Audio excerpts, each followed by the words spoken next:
प्रभु आप लोगों के साथ हो और आपकी आत्मा के साथ। संत लूकस के अनुसार पवित्र सुसमाचार। हे प्रभु तेरी महिमा हो।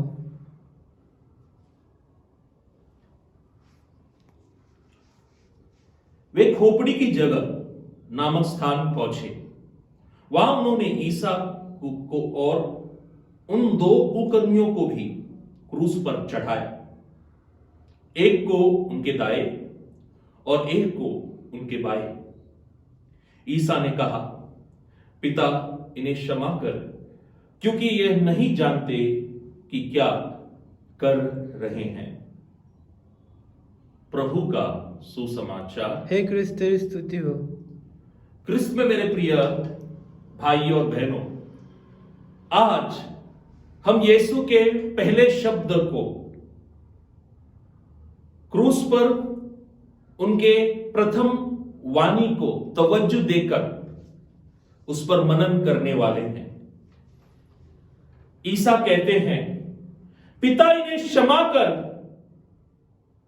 क्योंकि यह नहीं जानते कि क्या कर रहे हैं। मेरे प्रिय भाई और बहनों, हम देख सकते हैं कि हमारा मुक्तिदाता, हमारा ईश्वर, हमारा सब कुछ, हमारा निर्माता कितना दुखी है, कष्ट में है, पीड़ा में है, वेदना में है। फिर भी उसके चेहरे पर घृणा की भावना बिल्कुल नहीं है। फिर भी उसके चेहरे पर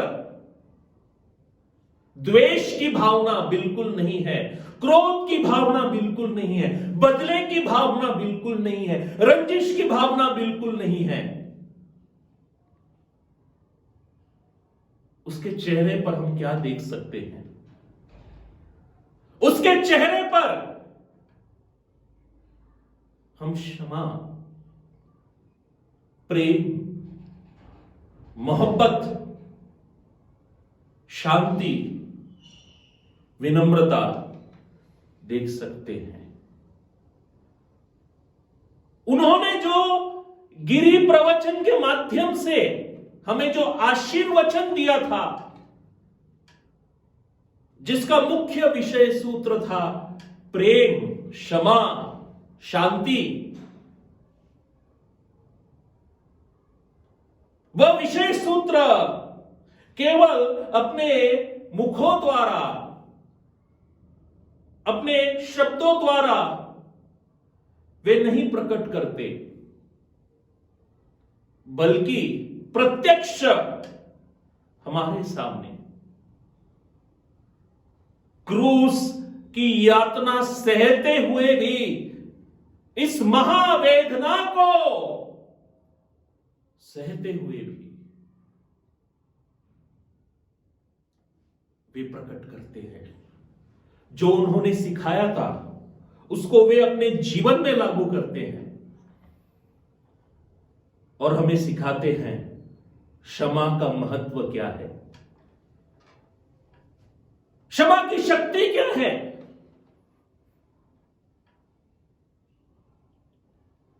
क्या सबब देते हैं क्षमा करते हुए? प्रभु ये क्या कर रहे हैं इन्हें मालूम नहीं, इन्हें क्षमा कर। प्रभु ये अज्ञानी है, इनमें अज्ञान भरा हुआ है, इन्हें क्षमा कर।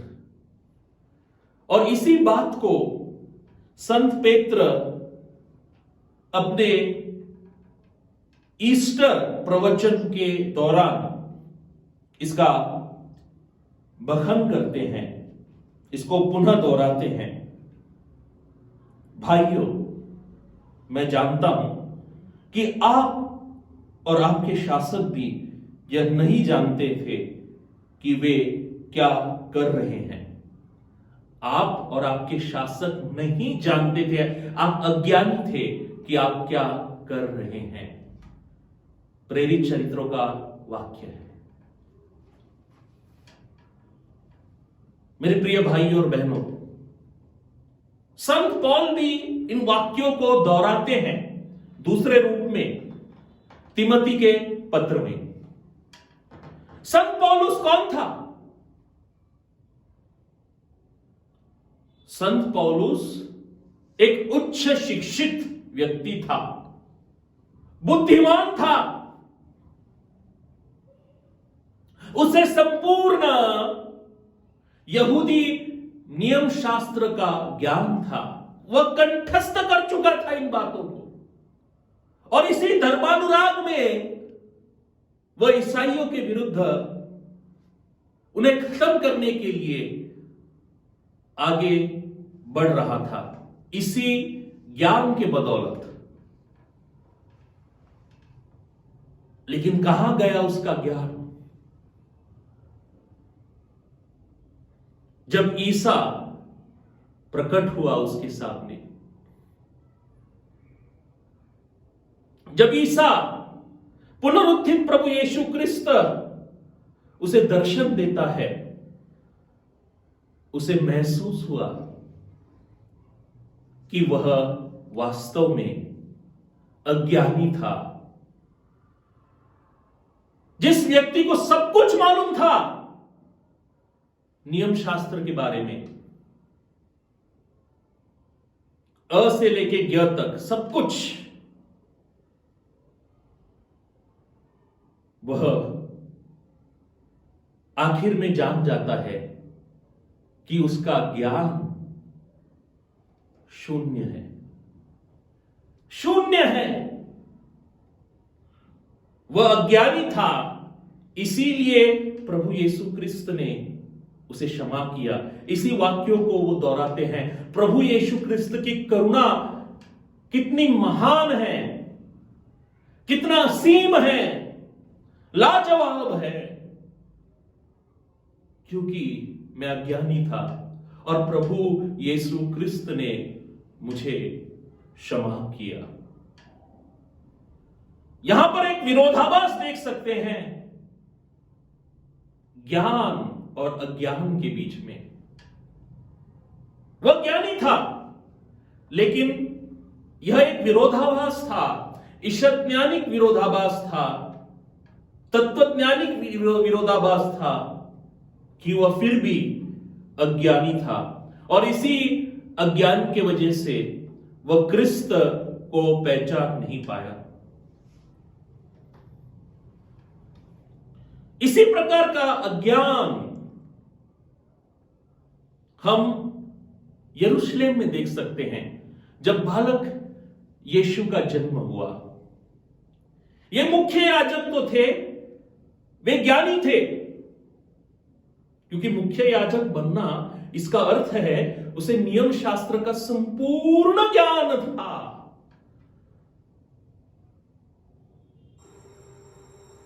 संपूर्ण जानकारी थी। लेकिन वे ईसा को नहीं पहचान पाए। हेरोद को संपूर्ण ज्ञान था राज्याधिकार के बारे में, राज्य के बारे में, लेकिन ईसा कौन था, उसका जीवन लक्ष्य क्या था, वह उसे पहचान नहीं पाया और उसे मारने के लिए निकला।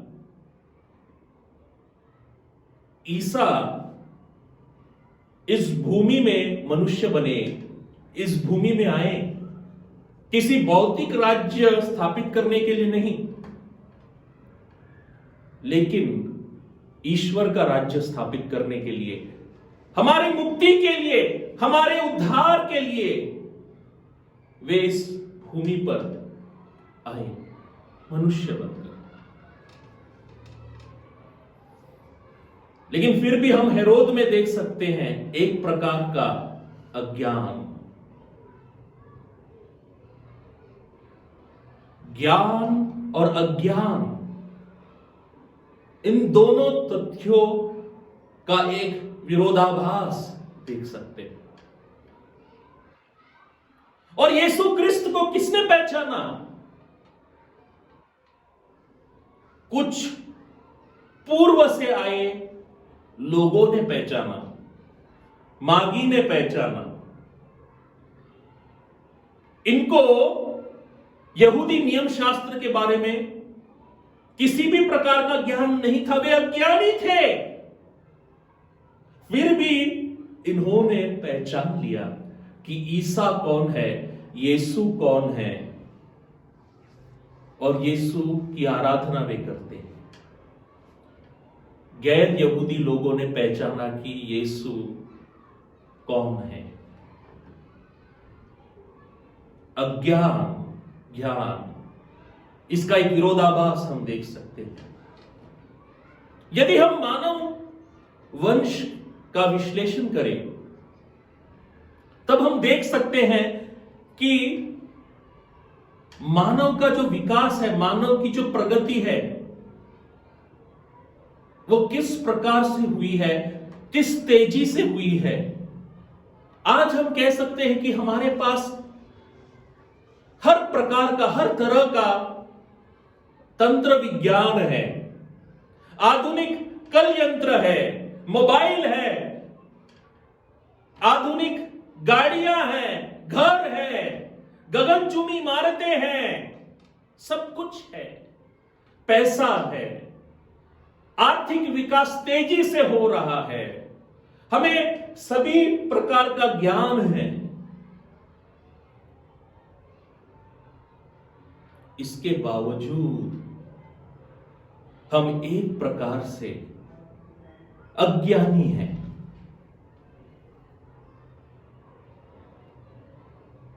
बहुत सारे विद्वान लोग हमारे आजू बाजू हैं, लेकिन फिर भी वे एक प्रकार से अज्ञानी हैं। और यीशु क्रिस्त हमें क्षमा करने के लिए तैयार है। और उनका एक्सक्यूज क्या है, सबब क्या है? पिता, ये अज्ञानी है, ये क्या कर रहे हैं, इन्हें मालूम नहीं, इन्हें क्षमा कर। वे अज्ञानी हैं, वे अज्ञानी हैं, प्रभु इन्हें क्षमा कर, वे अज्ञानी हैं, प्रभु इन्हें माफ कर, वे अज्ञानी हैं। हर शतक में, हर दशक में, हर सहस्त्राब्दी में यीशु क्रिस्त के ये वाक्य गूंज उठते हैं, प्रभु इन्हें क्षमा कर, क्योंकि वे अज्ञानी हैं। मेरे प्रिय भाइयों और बहनों, यीशु क्रिस्त हमें आज चुनौती दे रहे हैं, हमें बुला रहे हैं, आमंत्रण दे रहे हैं कि हम भी इस क्षमा की ज्वाला को सभी जगह फैलाए, इस क्षमा की अग्नि को सभी जगह फैलाए, ताकि हम सचमुच यह कह सके कि हम यीशु क्रिस्त के अनुयायी हैं। मुश्किल है ना, कठिन है ना? हां, मुश्किल है, कठिन है। मैं उस व्यक्ति को कैसा क्षमा करूं जिसने मेरे ऊपर अत्याचार किया है? कठिन है, मुश्किल है। कभी कभार हम यीशु क्रिस्त कौन है यह पहचान नहीं सकते, हमारे अज्ञान की वजह से, अथवा जानबूझकर अज्ञान का जो मुखौटा है हमने पहन लिया है, उस भावना को हमने जगाई है, ताकि जानबूझकर हम यह पहचान नहीं सके कि यीशु क्रिस्त कौन है। वे जानते हैं ये मुश्किल है दूसरों को क्षमा करना,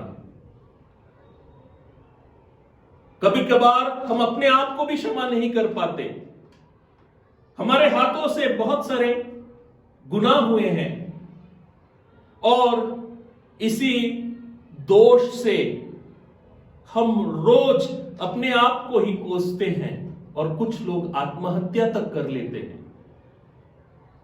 लेकिन प्रभु की जो क्षमा है, प्रभु की क्षमा का जो अनुभव है, जो हमें पाप स्वीकार संस्कार के द्वारा प्राप्त होता है, उसी अनुभव को हमारे जीवन में हम सर्वप्रथम फैलाएं, हमारी आत्मा में फैलाएं, हमारे शरीर में फैलाएं और अपने आप को क्षमा करें।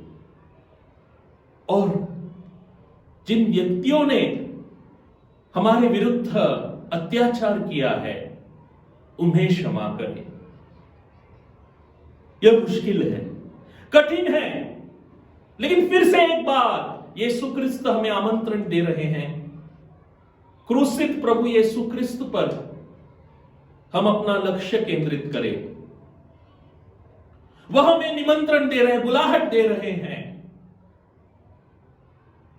हम देख सकते हैं उन हाथों को, जिस हाथों ने संपूर्ण जगत का निर्माण किया।